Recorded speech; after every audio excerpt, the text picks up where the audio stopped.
అందరూ మంచిగా ఉన్నారా? ఇక తొలేకాశ వత్తాంది. ఈసారి మీకు కారపూసలు కొత్త రకంవి చూపిత్తా. మీకు కొత్తయి, నాకు పాతయి. ఏంటి అంటే మన పెసరపప్పుతోని చేసి చూపిత్తా.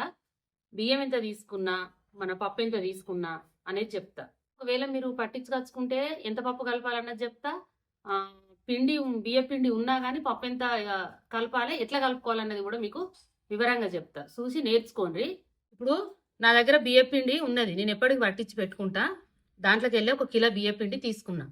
మీరు ప్యాకెట్ కొనుకొచ్చుకున్నా ఇట్లా బియ్యపిండి 1 కిలో అంతా కొనుకొచ్చుకోరు.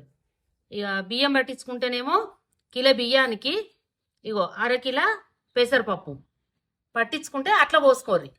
ఇప్పుడు పిండికి 1/2 కిలో పప్పు చూపిస్తాను. కిలో పిండి 1/2 కిలో పప్పు. ఒకవేళ మీరు గిన్నెలో పట్టించుకొచ్చుకుంటే కిలో బియ్యానికి 1/2 కిలో పెసరపప్పు పోసి పట్టించుకొచ్చుకోరు. పట్టించుకొచ్చేటప్పుడే గిన్ని ధనియాలు వేయండి, ఇంత జీలకర్ర వేయండి పట్టించుకొచ్చుకునేటప్పుడే.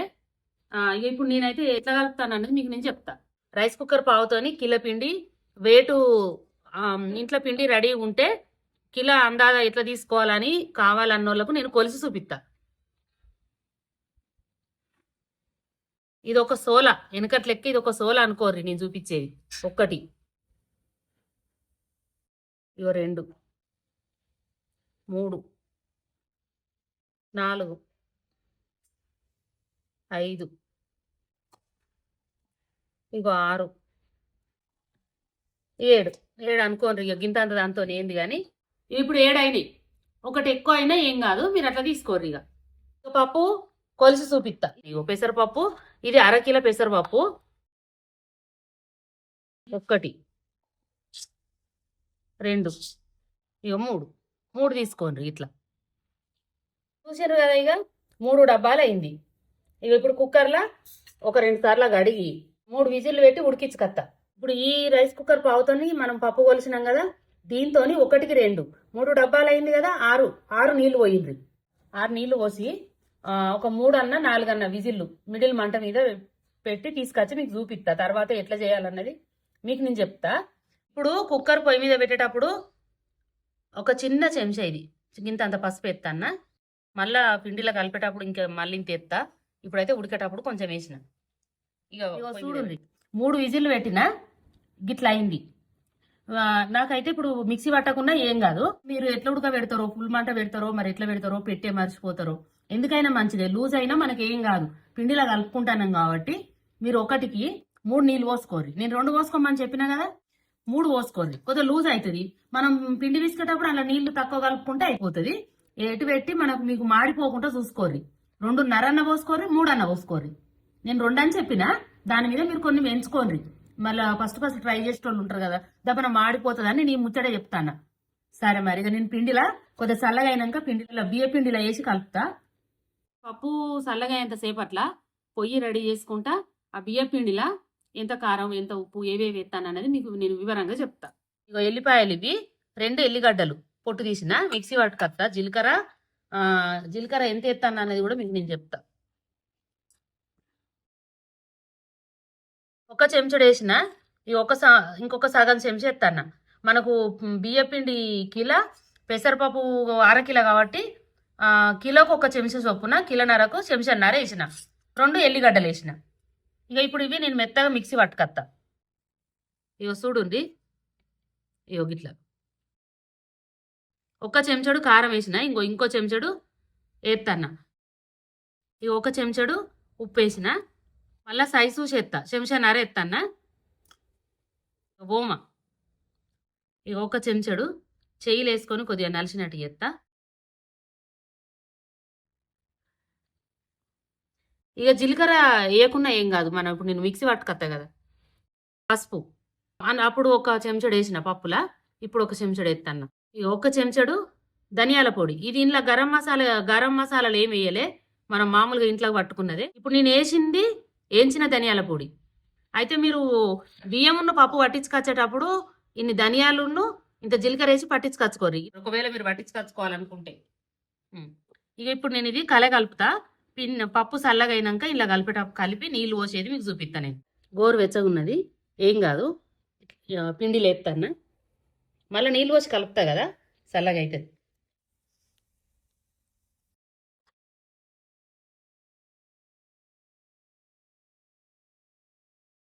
ఇగో ఇట్లా కలగలుపుర్రి. మంచిగా కలగలిపినాకనే నీళ్ళు పోసుకోవాలి. మీకు పప్పు కొంచెం లూజ్ ఉన్నా ఏం కాదు, పిండిలా ఏత్తాం కాబట్టి ఏం కాదు. కలగలిపిన ఇప్పుడు ఎల్లిపాయ జీలకర్ర పట్టుకొచ్చిన కదా, మిక్సీ పట్టుకొచ్చుకున్న దీన్ని వడగడతా. నేను బియ్యం పట్టించుకుంటే పట్టించుకొచ్చటే ఎప్పుడే ఎందుకు వేయమన్నా అంటే ఇట్లా వేస్ట్ కాదు జీలకర్ర. ఇప్పుడు నేను జీలకర్ర ఏం లేచింది అనుకో, ఎల్లిపాయ జీలకర్ర తట్టుకుంటుంది రంధ్రాలల్లా. అందుకని ఎల్లిపాయ ఒకటి మిక్సీ పట్టుకొని ఇట్లా వడగట్టుకుంటే అయిపోతుంది. జీలకర్ర మాత్రం పిండిలో కలిసిపోతుంది గిర్నీ పట్టించుకొచ్చుకుంటే. అట్లా వేస్ట్ కాదన్నట్టు. రసం ఉన్న కాడికి విండూరి అయిపోయింది. ఇక లేదు, రసం లేదు, ఇక మొత్తం వెళ్ళింది. ఇప్పుడు రసం పోసినాక మళ్ళీ విసుకాలి మంచిగా. పిండిలా వేడి నూనె పోసుడని వేడి నీళ్ళు పోసుడని ఏం లేదు.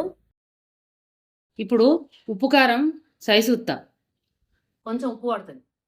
సగం చెంచా ఆపిన కదా, ఆయనతో సగం చెంచా ఎత్తా, అంటే 2 చెంచాలు పట్టినట్టు. చూడుర్రి, సగం ఎత్తన్నా ఒక్క కాన్నే వేయద్దు, కొద్దిగా సల్లినట్టు వేయాలి. ఇప్పుడు పిండి పచ్చిగా ఉన్నది కాబట్టి ఇట్లా సల్లినట్టు వేసుకోవాలి. కలగలుపుతుంది, మనం నీళ్ళు పోసి కలిపినప్పుడు కలగలుపుతుంది. ఇక ఇప్పుడు నీళ్ళు పోతాను. అప్పటికప్పుడు తినాలంటే ఒక ఇట్లా చేసుకోవాలి. బియ్య పిండి మనకు ఇంట్లో రెడీ ఉంటే పెసరపప్పు ఉడకబెట్టుకొని చేసుకోవచ్చు. ఇక మొత్తము పిసికినాక మీకు ముద్ద ఎట్లా పిసికినా అన్నది చూపెడతా. ఇక చూడుండ్రి, మొత్తం ఇట్లా కలిపిన. మీకు ఎట్లా చెప్పాలంటే, నేను జొన్న రొట్టె కలుపుకుంటారు గట్ల గారెల పిండి కలుపుతాం కదా, అట్లా కలిపిన. మళ్ళీ నేను చేసే కారపూస గొట్టంలో పెట్టేటప్పుడు తాపకిన్ని నీళ్ళు చల్లుకుంటా. నాకు ఎట్లయితే గొట్టంలోకి వెళ్ళి జారన్నో అట్లా లూజ్ చేసుకుంటా పెడతా. ఫస్ట్ అయితే ఇట్లా కలిపి పెట్టుకోవాలి. ఫస్టే మొత్తం లూజ్ చేసి పెట్టుకోవద్దు, మొదగాలు ఇట్లా పెట్టుకొని మాటికి గొట్టంలోకి వెళ్ళి జారేటట్టు నీళ్ళు ఎట్లయితే పోతే జారుతాయో అట్లా చూసుకొని కలుపుకోవాలి. ఇక నేను నూనె పోతా, నూనె పొయ్యి మీద పెట్టి పోసేటప్పుడు మీకు చూపిస్తా. ఇక నేను పోసే రంధ్రాలది బిల్ల ఉంది, బాగా పెద్దది కాదు, పూర్తిగా చిన్నది కాదు, మధ్య రకం. చేసుకునేటప్పుడు మనది ఇక ఇవి మార్బుల్ బండలు కదా, ఇవి ఒక బట్ట వరుసుకున్నా, పొయ్యి పెట్టిన, ఈ ఒక ప్యాకెట్ మందం నూనె పోసిన. ఇదే బట్ట మీద ఇప్పుడు పిండి ఇవన్నీ కలిపిన, మళ్ళీ గచ్చ మీద పడకుండా అంగడంగడి కాకుండా ఈ బట్ట ఒకటి దులుపుకొని పిండుకుంటే అయిపోతుంది. ఇక ఒక ప్లేటు 2 జలిగంటలు తీసుకున్నా, ఇంట్లోనే నూనె కింద పడకుంటే ప్లేట్లో పెట్టుకుంటా. సరే, ఇప్పుడు నేను నూనె కాలిందో చూస్తా, ఇంత పిండి వేసి చూస్తా. నూనె కాలింది. మంట కొంచెం తగ్గించుకుంటానా, ఫస్ట్ కదా కాలి ఉంటుంది, దబ్బన మాడిపోతాయి. ఇగో పిండి ముద్దను ఇట్లా చేసుకున్నా, అప్పటికన్నా ఇప్పుడు కొంచెం లూజ్ చేసుకున్నా. ఒకసారి పోసి చూస్తే మనకు తెలుస్తుంది టైట్గా పడుతున్నాయా బాగా లూజ్ అయిందా అన్నది తెలుస్తుంది. అసంటప్పుడు ఇట్లా పిండి గట్టిగా ఉంటే మళ్ళీ నీళ్ళు పోసి కలుపుకోవచ్చు. గొట్టంలో పట్టిన కాడికి పెట్టుకోను. ఇప్పుడు ఈ బిళ్ళలన్నీ మనం వేసుకుంటే ఇట్లా ఒక డబ్బలా వేసి పెట్టుకోరు, టైంకు దొరుకుతాయి. ఎన్నో పెట్టి ఎన్నో టైంకు దొరకాలంటే దొరకాయి. సరే, నేను పోతానా.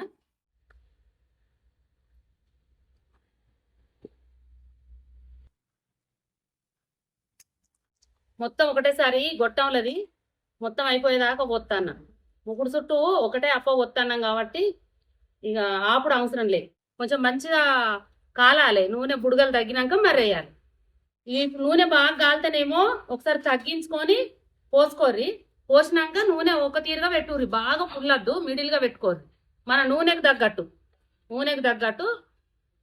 మంట పెట్టుకోవాలి. ఇక చూడుర్రి, ఇట్లా బిల్లలు వేసినాక ఇట్లా మర్రేసుకోవాలి ఒకసారి.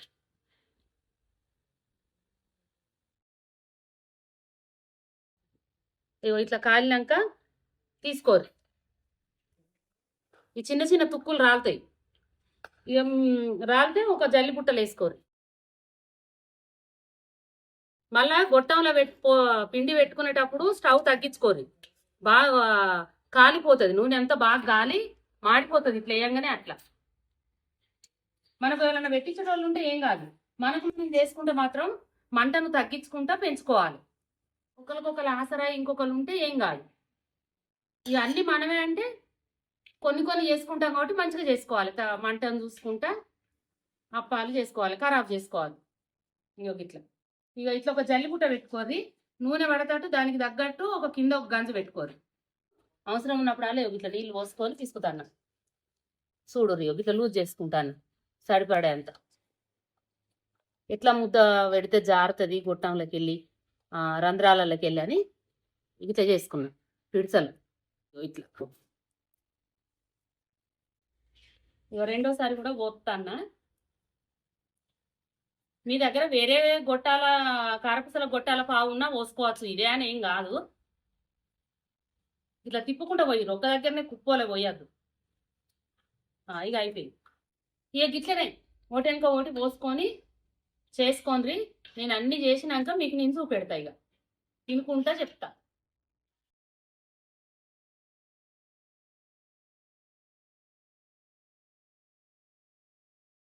ఇక చూడండి, ఓ బేసనడు అన్నీ అయినాయి. కిలోన్నర కారపూసలు, పెసరపప్పు కారపూసలు. ఇక నేను ఛాయ్ తాగుకుంటా తింటా. నాకైతే ఛాయ్ తాగుకుంటా తినుడు ఇష్టము, ఛాయలు వేసుకొని చెంచతో తినుడు కూడా ఇష్టమే. చిన్నప్పటి సంగతి ఉన్న అలవాటు కదా. ఇక చూడు ఇవి ఎట్లున్నాయి పుల పుల. పిల్లలకు స్నాక్స్కి పెడతారో మీరు వచ్చినాక తినటానికే పెడతారో ఇక మీ ఇష్టం. ఛాయ్ తాగకముందు తిని చెప్తా మీకు.